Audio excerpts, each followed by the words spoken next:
इस अनशन के दौरान 5वें 6वें दिन जो गांधी मैदान में हुआ वो मीडिया और बिहार के लोगों के सामने है।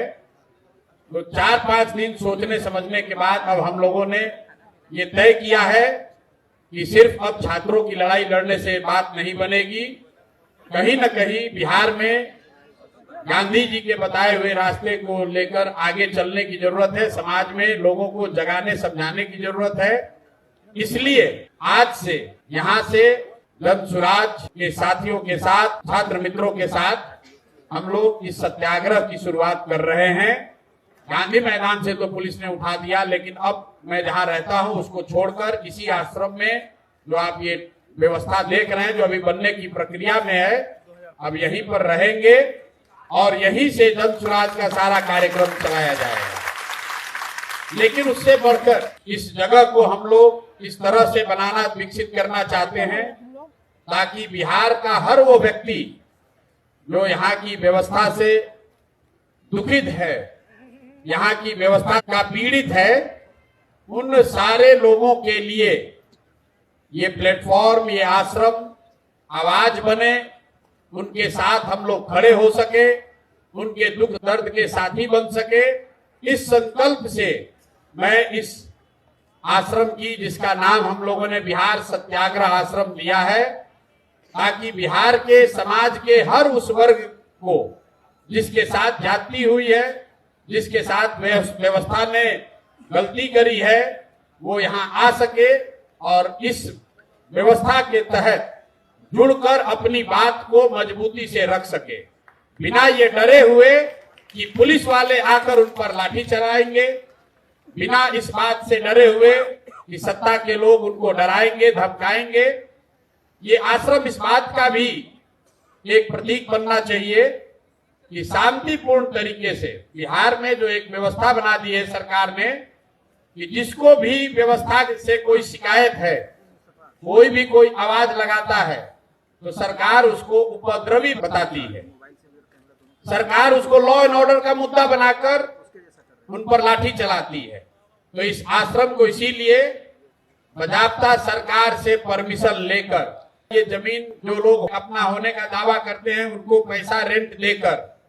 सरकारी रेंट देकर ये व्यवस्था मैंने बनाना शुरू किया है, ताकि बिहार का कोई भी समाज का वर्ग, वो वर्ग जो अपने आप को दुखी फील कर रहा है, अकेला फील कर रहा है, वो यहाँ आए, अपनी आवाज रखे, इस विश्वास से रखे कि जन सुराज, प्रशांत किशोर और हम सब युवाओं की ताकत और आवाज आपके साथ है। आपको व्यवस्था से डरने की जरूरत नहीं है, व्यवस्था में गलती और जाति करने वालों से डरने की जरूरत नहीं है। इस आश्रम को शुरू करने के पीछे एक संकल्प ये है कि आने वाले 8 हफ्तों में 1 लाख युवाओं को इस आश्रम में लाकर सत्याग्रह की ताकत और उसके द्वारा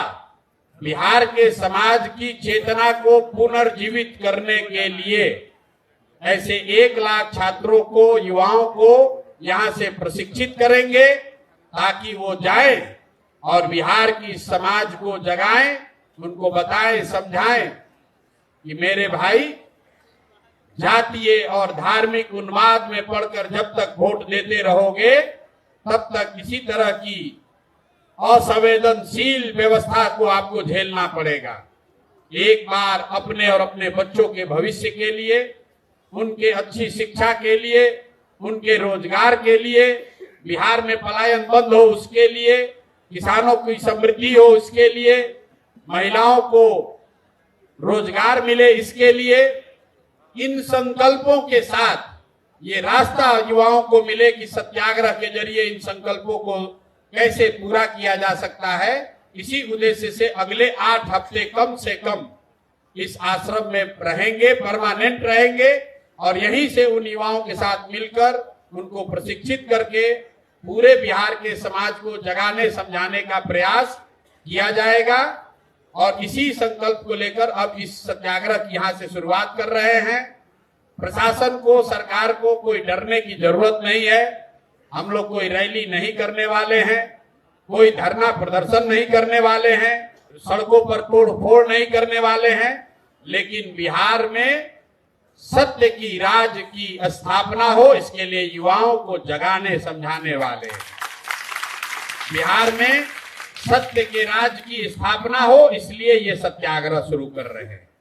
बिहार के हर बच्चे को, गरीब अमीर बच्चे को अच्छी शिक्षा की व्यवस्था हो, इसलिए इस सत्याग्रह को शुरू कर रहे हैं। बिहार के लोकतंत्र को लाठी तंत्र बना देने वाले व्यवस्था के खिलाफ डरे हुए लोग हिम्मत करके खड़ा हो सके, इसलिए इस सत्याग्रह की शुरुआत कर रहे हैं। बिहार का हर किसान हरियाणा पंजाब के किसान की तरह धनी और समृद्ध बन सके, इसलिए इस सत्याग्रह की शुरुआत कर रहे हैं। बिहार में धरना प्रदर्शन करने वाले लोग, अपनी आवाज उठाने वाले लोग सरकार द्वारा नियंत्रित गर्दनी बाग के किसी एक कोने में बैठकर अपनी आवाज न उठाए, गंगा के किनारे वो बड़ी इस व्यवस्था से खड़े होकर आवाज उठाएं, इसलिए इस व्यवस्था को बना रहे हैं। इसी आश्रम में उन छात्रों के लिए भी व्यवस्था बनाई जाएगी जो गंगा के किनारे पढ़ने के लिए मजबूर हैं, जिनके लिए कहीं पढ़ने की सुविधा नहीं है। वो छात्र यहाँ आ सकते हैं, अपना प्रशिक्षण का काम पूरा कर सकते हैं, इस व्यवस्था का इस्तेमाल कर सकते हैं। आने वाले समय में यहाँ कम से कम 5000 लोगों के रहने, उनके प्रशिक्षण की व्यवस्था आपको देखने को मिलेगी। इसी संकल्प के साथ हम लोग शुरुआत कर रहे हैं।